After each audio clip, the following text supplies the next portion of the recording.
esta sesión. Eventualmente podría alguien unirse a lo largo de ella y, bueno, nos encontraríamos ya no en la posibilidad de saludarlos individualmente. La grabación, como decía, la grabación está comenzando ahora y es material que se va a quedar a disposición de quienes vayan a necesitarlo para fines de consulta posteriormente. Habrían de contactarnos para saber cómo hacer uso de él. Y bueno, el tema que nos atañe hoy en el segundo de la serie de webinars de media hora que presentaremos una vez al mes, el segundo de ellos es el liderazgo como panacea de todos los males, en realidad con signo de interrogación. Este tema no escapa al interés de nadie, que es definitivamente uno de los que se encuentran en el top de los que más llaman la atención, inclusive desde nuestra etapa escolar y en cuanto nos integramos a los medios laborales, cualesquiera que estos sean. Es una palabra que aparece todo el tiempo, por el que vale la pena tomarnos hoy un tiempo para hacer un breve paseo por, me permiten compartirles la agenda de lo que veremos hoy. Eh, Vamos a iniciar primeramente haciendo referencia a algunas de las frases más comunes que se encuentra uno en torno al liderazgo. Vamos a después a hacer un recorrido muy breve en torno a las teorías aceptadas que tienen un consenso general en torno al liderazgo. Vamos a enriquecer un poco con una identificación de estos comportamientos o habilidades que suelen ocurrir en la literatura, los que hemos escuchado cuando se hace referencia al liderazgo. E inmediatamente después avanzaremos hacia conversar un poco en torno al conflicto y falta de compatibilidad que existe entre algunas de las teorías a las que haremos referencia en el punto 2. Y finalmente cerraremos con los dos puntos que son el liderazgo en el entorno de negocios. También dedicaremos un minuto a hablar respecto a los test psicométricos y por qué aparece en esta conversación del liderazgo. Y finalmente el tema más importante con el que me gustaría cerrar, que tiene que ver con el gap en la comprensión actual del término liderazgo que tenemos como una gran laguna. Y bueno, ahondaremos un poquito más adelante en torno a ello. Bueno, entonces, para no dar más preámbulo, vamos a comenzar con el siguiente punto. Hemos hecho algunas referencia. Todos ustedes son conscientes de que cuando hablamos de liderazgo, generalmente viene a nuestra mente una especie de superhéroe o una persona con habilidades que superan a las del promedio. A veces no tenemos muy claro de qué constan, pero cuando se hace referencia a alguien como un líder, inmediatamente sobresale del resto de las personas que tenemos en concepto. Habría que darse cuenta, sin embargo, que observen que entre estas frases comunes a las que hacemos referencia, voy a tomar 4 que seguramente habrán escuchado anteriormente. Cuando dicen, tal persona, Paco es un líder nato. Ah, pero hablemos entonces de Gilberto. Gilberto es un líder que nació para hacerlo. También solemos decir, gracias al liderazgo fuerte y sólido de Gilberto, se pudo lograr que obtuviéramos el campeonato este año. También tiene podemos hacer unas referencias no positivas respecto a una persona, como cuando decimos que tal persona, fulanito es un mal supervisor y lo achacamos todo a que tiene que ver con su falta de liderazgo. Y solo por falta de liderazgo ya lo volvemos un mal supervisor. También esta última que se ha vuelto muy frecuente en quizás los últimos 5 años para sentirnos más en onda, cuando decimos que tenemos que ser líderes y no un jefe. Ser jefe es cosa del pasado, porque el jefe solo manda y nosotros tenemos que hacer las cosas de manera diferente. Cuando hacemos referencia a ese liderazgo.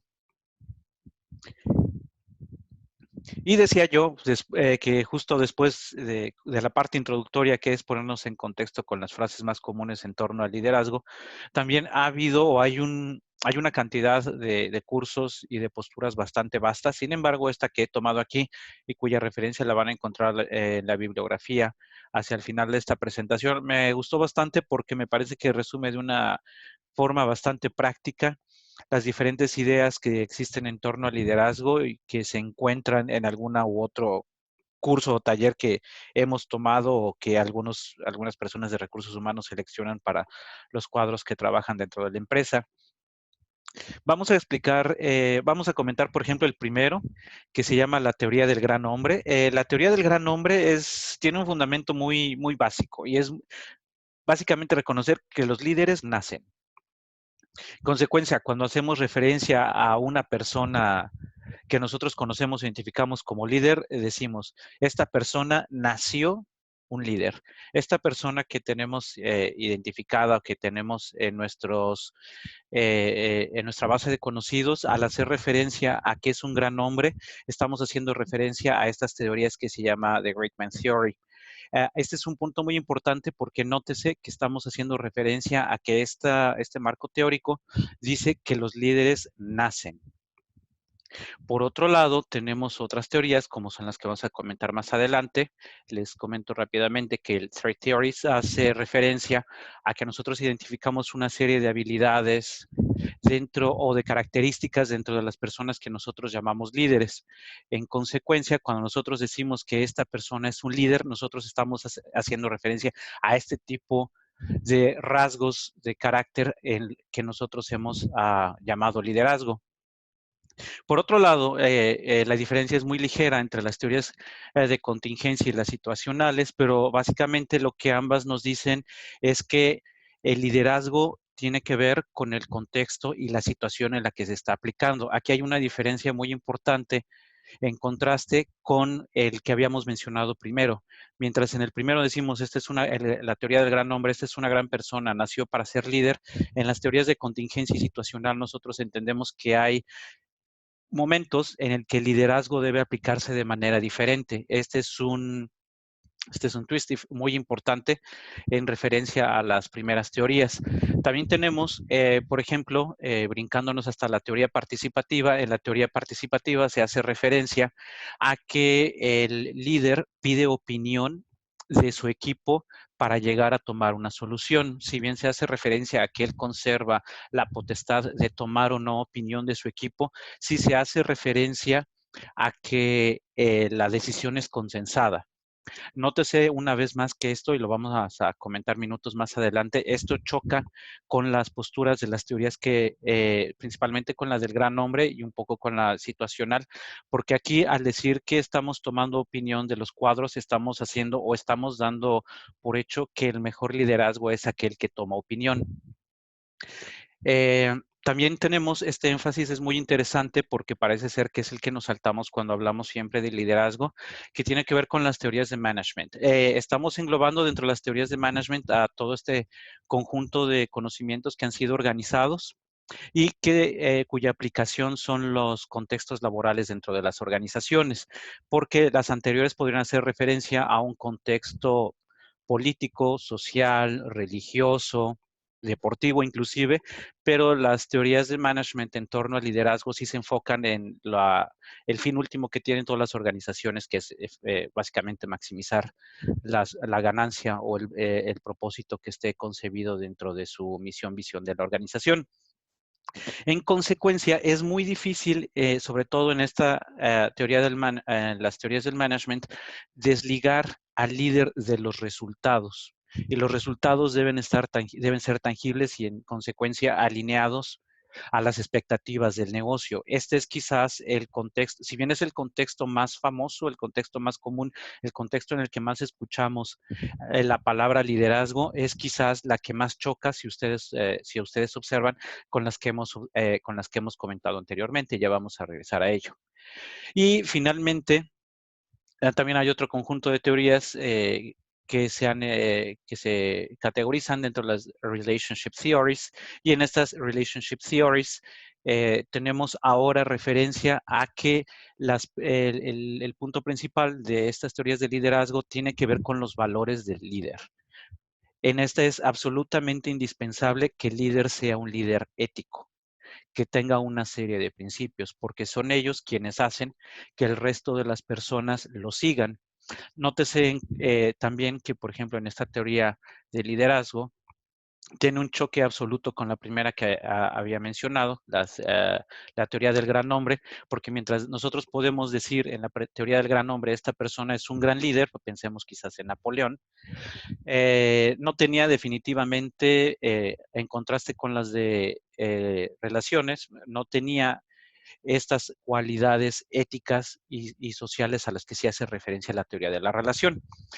Pero en realidad, aunque hemos caminado solamente un par de minutos sobre estas 8 teorías que son bastante interesantes, decía, encausan de manera bastante clara y amplia las diferentes posturas que existen en torno al liderazgo actualmente.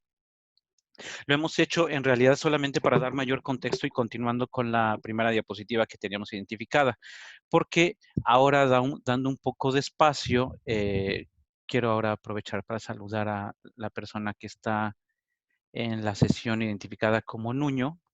Y no sé si tu micrófono funcione y en caso contrario, si a través del chat pudiéramos identificar al menos 3 o 4 características que te vienen a la mente cuando hablamos de liderazgo. Ya hicimos un resumen anterior, pero a ti en tu contexto actual, ¿qué te viene a la mente cuando hablamos de liderazgo? ¿Qué es esa persona?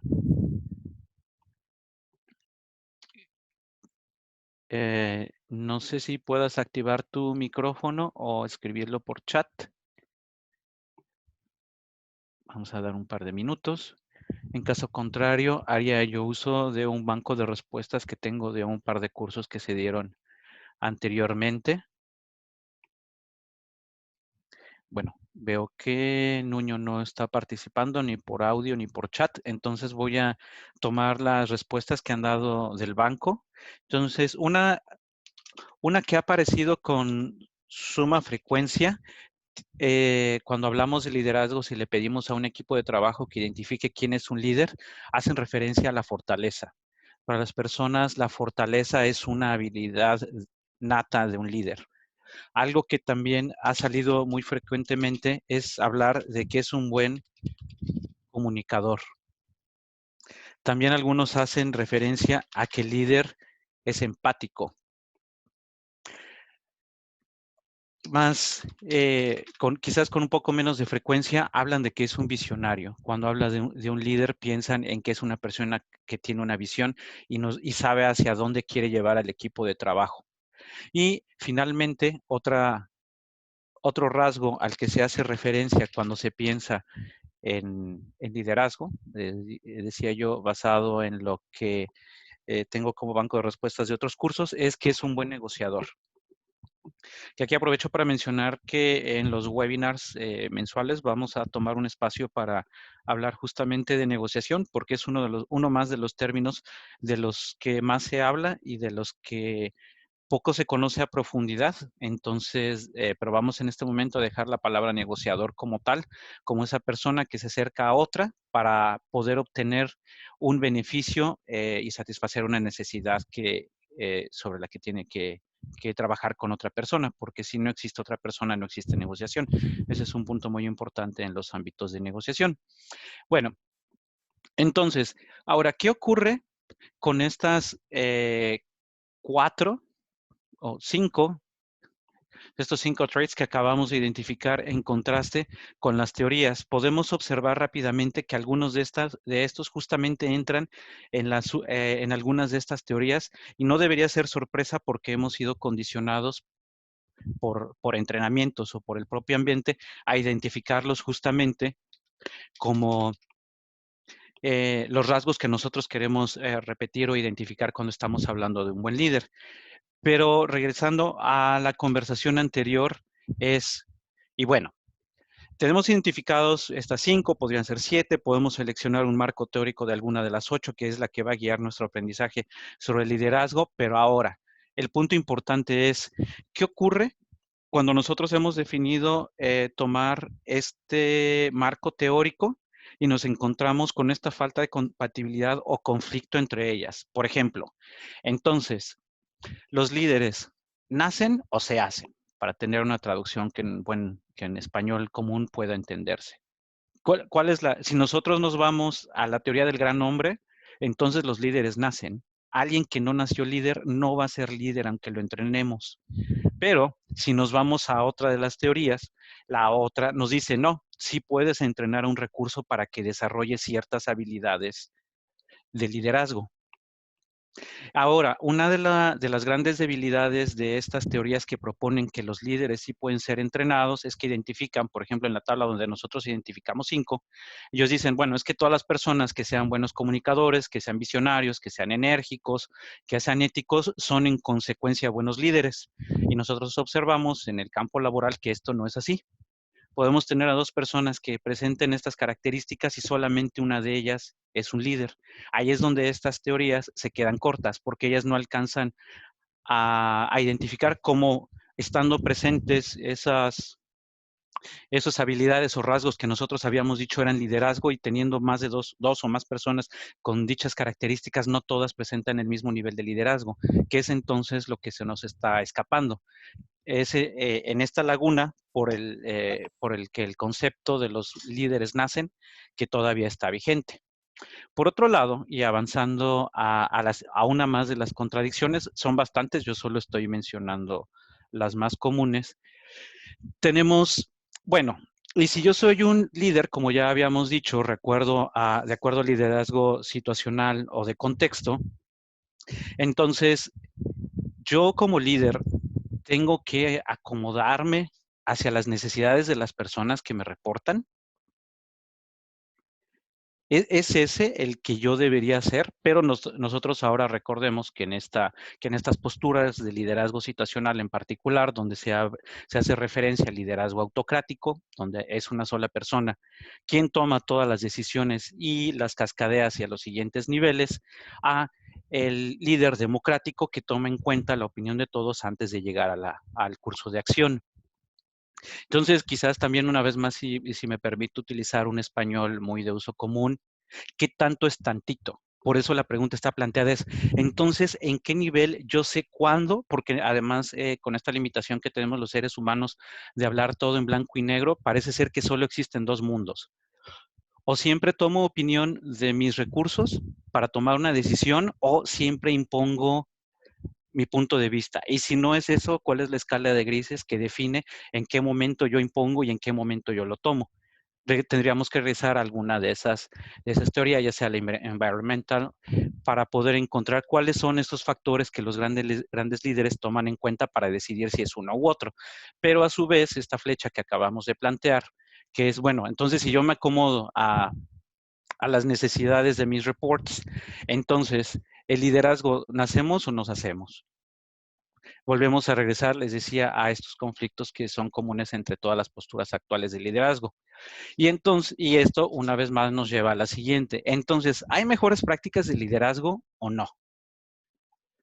¿Cómo puede ser que por un lado reconozcamos o digamos que alguien, voy a poner un ejemplo, me disculpo si hace referencia a alguna situación o creencia personal, vamos a pensar en Vladimir Putin, que ya lleva un periodo bastante extenso como presidente de la Rusia, y entendemos que recientemente se han aprobado en ese país para que él pueda continuar todavía dentro del poder. A algunos podrán no gustarle sus modos, pero lo que el pueblo ruso ve en Putin es un gran líder. Si es un líder ético, como decíamos en el marco teórico de las teorías relacionales, seguramente algunos pensarán que no, pero para muchos está bastante claro que sí es un líder. Por un lado, tenemos, y voy a hacer también voy a utilizar español bastante sencillo. Cuando voy a pensar en una tienda departamental, hay una supervisora que tiene a 5 personas, pensemos, otra persona que tiene otras 5 personas de supervisión, y una de ellas es la que llamamos muy barco, y con ella están todos felices, todos colaboran, y por el otro lado está una supervisora que es más enérgica, y resulta que la que es, vamos a llamar, más buena onda y más accesible, casi nunca llega a las metas de negocio, mientras la segunda sí. Y mientras el ambiente entre los colaboradores de la primera supervisora es muy positiva, en el segundo no. ¿Cuál es mejor líder? Pues habríamos de pensar de cuál es el contexto teórico que estamos tomando. Si nos vamos hacia las management theories, seguramente la segunda. Si nos vamos a aquellas que son más humanos, seguramente la primera. Pero eso también nos lleva a la contradicción a la que se hace mucho referencia cuando se habla de Alicia en el País de las Maravillas. Pues yo solo te puedo decir por dónde llegar a tal lugar si realmente sabes a dónde vas, porque si no sabes a dónde vas, ¿cómo te digo cuál es la mejor teoría que aplicaría en tu contexto? Y finalmente, un último punto respecto a la compatibilidad y conflicto entre las diferentes teorías, es, bueno, entonces, ¿yo qué hago? Yo soy un manager, I manage my people, los lidereo o los superviso. Y eso nos lleva a lo que habíamos hablado al inicio respecto que en los últimos ya quizás 15 años que se ha puesto de moda decir no seas un jefe, sea un líder. Y cuando decimos líder, hacemos referencia al marco teórico en el que nosotros tenemos que consensar con nuestros supervisados cómo llegar a una respuesta o a un curso de acción. ¿En qué momento esta falta de definición puede hacer que alguien que es un excelente jefe o supervisor o manager comience a tropezarse? Quizás viene de otro contexto, acaba de integrarse a la organización y él llega con muy buenas credenciales porque da muy buenos resultados en su organización previa, pero ha llegado a esta y al encontrarse en un contexto diferente, ahora ya no está seguro de cómo ejecutar o quiere replicar el modelo que le había funcionado antes y ahora ya no le funciona. Y podríamos regresar es que haciendo uso de las teorías situacionales, pues ya habíamos dicho que el liderazgo depende, ¿no? A veces puede ser democrático, pero a veces puede ser eh, autocrático. Pero también acabamos de decir que la persona ya era efectiva en otro contexto. Entonces, lo que encontramos con todas estas contradicciones es que en realidad en el contexto de negocio, nosotros tenemos que mirar, por un lado, si tenemos claridad en cuál es el perfil de la posición o del rol que va a desempeñar la persona, porque en esta moda en la que ya llevamos bastantes años de que queremos utilizar la palabra liderazgo cada vez que contratamos a alguien en los contextos de negocio, decimos, que sea un analista, que haga esto, que haga lo otro y que tenga liderazgo, ¿no? Entonces el pecado comienza a nacer desde que redactamos el perfil de la posición. En mi experiencia me ha tocado ver, pues todos los errores comienzan por el principio y en consecuencia el 90% de las personas que no se desempeñan bien en el contexto profesional tiene que ver con que su rol nunca fue bien descrito y se le están pidiendo varias de estas características que no eran aplicables al puesto, pero ya vamos a regresar a esto en un par de minutos más. Y aquí es donde yo les decía que en una intención, por supuesto una muy buena intención de las organizaciones, en los contextos de negocios, ¿cómo sé yo que esta persona que está parada frente a mí me ha platicado su experiencia profesional, sus habilidades o dependiendo del tipo de entrevista que yo le esté realizando, cómo sé yo que esta persona hace lo que dice que sabe hacer? Pues para saberlo, se ha recurrido entre una de las herramientas más famosas a los test psicométricos. Y test psicométricos en el mercado hay, evidentemente están los más famosos, entre los cuales está el DISC, pero ustedes denle test psicométrico en internet y les va a arrojar 1000. ¿Por qué? Porque evidentemente es una buena oportunidad de negocio. Entonces, de ahí hay resultados más o menos positivos con lo que estamos buscando, dependiendo que también lo estemos buscando. Pero el verdadero propósito de haber anotado aquí a los test psicométricos es que les decía yo que en este buscar la certidumbre de que la persona que estamos buscando se parece a esto, recurrimos a un test psicométrico y en el test psicométrico queremos predecir si estos comportamientos se van a presentar cuando ya esté elaborando. Porque yo lo vi cuando lo entrevisté, pero quizás yo no hice la pregunta adecuada porque la mayoría de las personas que trabajan en un contexto organizacional nunca tuvieron un entrenamiento formal en cómo realizar una entrevista adecuada. Entonces, mi única experiencia haciendo entrevistas es que soy el gerente de finanzas y llevo 10 años siendo gerente de finanzas y una o dos veces al año tengo que contratar a un contador porque se me van los contadores o el auxiliar de contabilidad. Y mi única experiencia pues es sobre la marcha, ¿no? Entonces, inclusive hasta tengo mi perfil de la posición mal descrito y sobre ese perfil de la posición mal descrito estoy mal entrevistando. Y cuando yo le digo a recursos humanos qué es lo que yo estoy esperando que regrese de sus pruebas psicométricas, pues tampoco casa, definitivamente. Entonces, en lugar de tener un triple match, tengo un triple gap, porque los tres puntos de control que yo había definido, pues están mal definidos. Y luego cuando está en el campo laboral, la persona no da resultados. Pero ¿cómo va a dar resultados si los tres puntos de control de inicio están mal hechos? Pero también lo quería mencionar porque quizás le estamos poniendo ya demasiada fe a que el test psicométrico me va a dar muchísima certidumbre de cómo se va a comportar. Podremos decir, porque definitivamente algunos de los expertos de reclutamiento de recursos humanos podría levantar la manita y decir esto no es así, porque nosotros siempre le contestamos al manager, al jefe al que va a reportar la posición, que esto solamente nos da un nivel de certidumbre de cómo podría comportarse, pero que esto se tiene que verificar ya en el rol. Bueno, lo que llega a recursos humanos o el consultor cuando manda el psicométrico, yo les puedo decir desde el otro lado y basado en mi experiencia profesional, que si yo soy el hiring manager, lo que me llega a recursos humanos no me preocupa mucho y el test hasta que yo pueda comprobarlo. Entonces, si estamos tan preocupados por el liderazgo y tenemos 3 puntos de control iniciales tan realmente fuera de control, creo que tenemos que empezar arreglando esa parte antes de seguir estacionándonos entre si una persona presenta o no liderazgo y viendo si nos interesa el liderazgo autocrático, democrático, situacional, si es un gran hombre, etcétera, etcétera. Pero todavía eso no es lo más importante y en realidad esto es con lo que yo quiero cerrar. El verdadero gap no son las contradicciones. El verdadero gap no es que tengamos 8 familias, 8 familias generales de teorías que soportan el conocimiento del liderazgo. Ni siquiera es el gran gap que tengamos esos 3 puntos iniciales de control totalmente descoordinados. El verdadero gran gap que tenemos es que no hay un conocimiento lo suficientemente profundo de la teoría de sistemas. La teoría de sistemas, si bien ya lleva más de 3 décadas que se ha hablado en diferentes países y especialistas, ha permeado muy poco dentro de los ambientes organizacionales. Y como no ha permeado, porque es una teoría bastante compleja, es un nivel de complejidad bastante más alto, nosotros tenemos dentro del ecosistema organizacional muchas cosas que están rotas. Y voy a detenerme muy rápidamente en estos 4 puntos que yo tengo aquí. Queremos encontrar grandes líderes sin pensar en el ecosistema y hablar de primero de cuál es mi línea de comando. Vamos a regresar al ejemplo de que yo soy un auxiliar de contabilidad o un contador senior tal vez, y el gerente de finanzas lo que espera es que yo sea un gran líder. Pero lo que no sabemos es que esta es una organización totalmente chapada a la antigüita, donde los managers hablan con managers y los jefes con los jefes y los coordinadores con los coordinadores y el director con nadie.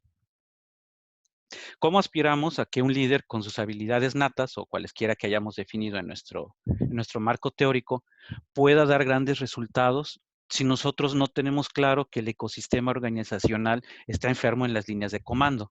No puedo estar buscando un líder democrático cuando mis líneas de comando son totalmente verticales. Entonces yo debería buscar líderes autocráticos porque en realidad son los que mejor funcionan en esas culturas. Hay ahí una gran contradicción, pero esa ya está dentro del ecosistema. Algo más, la cultura organizacional. Si tenemos una cultura organizacional, y perdón, pero está muy cacareado el ejemplo de Google. Google, que es una compañía donde no tienes horarios, donde tienes metas a largo plazo, donde te puedes salir a tomar un break, donde puedes jugar, puedes hacer muchas cosas. Esa es una compañía totalmente estructurada en torno a motivar la creatividad. Pero tenemos casos como las farmacéuticas, donde la cultura es que todas las personas deben ser responsables con un alto nivel ético, alto nivel de responsabilidad, que cumplan sus horarios, pero son productos totalmente diferentes. En consecuencia, si nosotros no casamos que mi perspectiva, a lo mejor yo soy el único manager cool dentro de toda la organización, pero todos los demás managers son autocráticos en su liderazgo. En consecuencia, el 90% de la compañía es autocrática. ¿Cómo espero que un líder alineado a mi cultura realmente logre cambiar todo lo demás? Recordemos también que las escaleras se barren de arriba hacia abajo. Si la cultura organizacional macro no es ser una compañía abierta, no vamos a barrer los escalones de abajo hacia arriba. No vamos a hacer que desde adentro, o tal vez sí, si somos muy soñadores, y nos vamos a desgastar mucho en esa pelea. ¿Para qué desgastar a un líder en una cultura que no le es afín? Esto nos regresa a lo que habíamos hablado respecto al perfil y los puntos de control iniciales. Pero por otro lado, también hay algunas restricciones internas innatas al propio perfil de la compañía. Como cuál podría ser, yo recuerdo hace ya bastantes años, quizás 15 o 20 años, que yo estaba aplicando para una posición que yo le iba a reportar a la directora de finanzas de una compañía farmacéutica bastante importante a nivel global, y ella me decía que había salido de otra compañía global bastante importante, GE en este caso, y ella me decía, yo tuve que salir de GE básicamente porque yo no podía decidir nada. Yo para hacer cualquier cosa tenía que pedir permiso. y cambié de un giro financiero, porque ella estaba dentro de G Capital, se cambió de un giro financiero hacia una farmacéutica. Pero ella me decía, acabo de llegar a una farmacéutica europea donde yo tengo libertad de hacer muchas cosas. Y esa libertad la valoro más que nunca. Sí, aquella primera empresa me enseñó, me formó lo que soy ahora, pero ahora es tiempo de que yo vuele sola.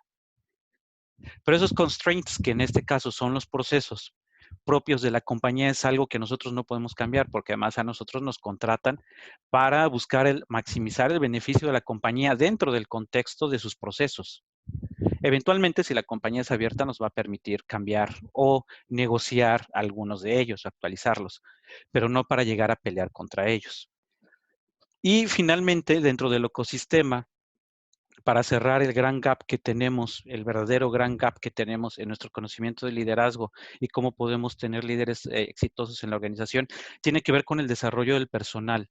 Sea o no que seamos partidarios de alguna de las 8 teorías, lo que es verdad es que las organizaciones se están conformando con mandar a los recursos a tomar un curso de hora y media, 2 horas, con mucha suerte le va a tocar un camp de un día, tal vez todo el fin de semana, y con eso yo estoy esperando que regresen y sean personas nuevas y demuestren el liderazgo que no había habido. Es decir, nos estamos quedando, y para los que están familiarizados con cómo ocurre en realidad el conocimiento, nos estamos quedando con mostrarles y esperando que repliquen. Pero para desarrollar el liderazgo, lo que tenemos que utilizar es esa palabra, es desarrollo. No es un entrenamiento, no es tomar un curso. Y si queremos desarrollarlo, que necesitamos coaches. En una experiencia profesional que tuve bastante reciente, recuerdo que lo hablaba yo con un gerente de operaciones y me decía, yo acabo de promover a estas 3 personas, pero ahora tengo un problema. No tengo quien me las coachee. Los estoy aventando a nadar con más responsabilidades, tomando muchísimas más cosas y quiero que el ambiente de trabajo dentro de sus áreas crezca, pero ahora no tengo quien los guíe. Y eso es un punto muy importante, porque si bien en ese momento este gerente no tenía la respuesta, él reconocía esa debilidad. Y estamos más cerca de resolverla si la identificamos, pero ¿cuántos de nosotros hemos visto formado parte de algo así? Es decir, pues mira, esta persona como es muy responsable en el almacén, a lo mejor es montacarguista o es el que hace las entradas y salidas en sistema, ya nada más por experiencia ahora va a ser un buen supervisor de almacén.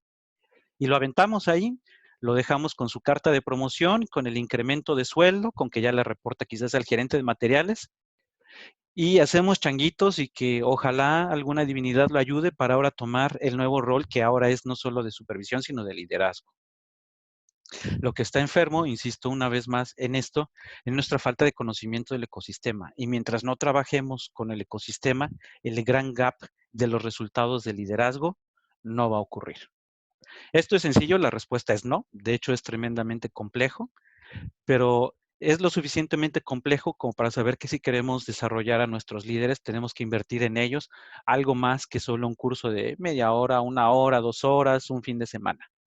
Si queremos desarrollarlos y aspiramos a que lleguen al potencial que esperamos en la organización, requiere de un approach mucho más profundo y eso va a tener que pasar por retar nuestro conocimiento actual y tener una visión más integral que solo las 8 teorías de las que estábamos hablando al inicio. Bueno, ese es el espíritu principal con el que yo quería dejar esto. Nuestras expectativas respecto a los resultados de nuestros líderes tienen que ser realistas y solo van a ser realistas en cuanto podamos estudiar al ecosistema. No estudiamos al ecosistema, por favor, después no culpemos al líder de no haber sido efectivo. Tenía todas en contra o no le facilitamos la tarea. Y si nosotros somos a quien nos reporta ese líder, nosotros somos los responsables de facilitarle esa tarea. Bueno, por último, estos son los 2 sitios de los que vienen parte de los materiales que he expuesto hoy. Lo demás definitivamente es experiencia personal. Muchas gracias por el tiempo de haber asistido a esta presentación y si la vida nos lo permite, nos saludaríamos dentro de un mes en la siguiente sesión de los webinars gratuitos que estamos organizando de manera mensual. El material se queda disponible en grabación para quienes después quieran acercarse a hacer alguna consulta. Muchas gracias y muy buenas tardes.